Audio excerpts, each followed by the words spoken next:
We are going to install the C4 Dynamount front sight from Ultradyne. Today, we are installing it with an Apollo compensator, but it can be installed the same way with many other Ultradyne compensators.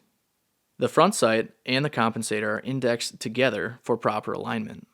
There is an indexing stud on the C4 sight and there are indexing holes on the compensator. By placing the sight onto the compensator, the shooter has three choices of index: vertical, 45 degrees left, and 45 degrees right. To install the system, first thread the shrouded timing nut all the way onto the barrel.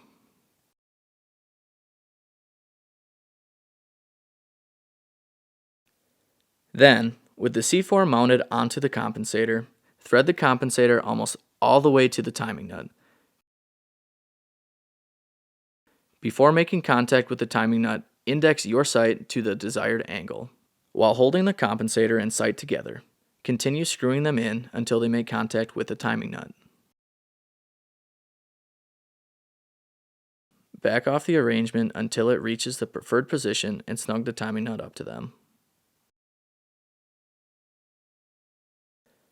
To ensure proper alignment, look through your front sight and down the pick rail and adjust as needed. Next, use two 13/16" wrenches to tighten the timing nut to the compensator to about 12 foot-pounds of torque. Use a level on the pick rail to make sure that the receiver is level, and then place the level onto the top of the compensator or the top of the C4 sight while in the folded down position to also check for level.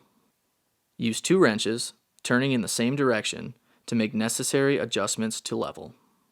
Lastly, hold the compensator in place with one wrench and use a torque wrench to tighten the timing nut to about 25 foot-pounds of torque. And now, you're ready to go to the range.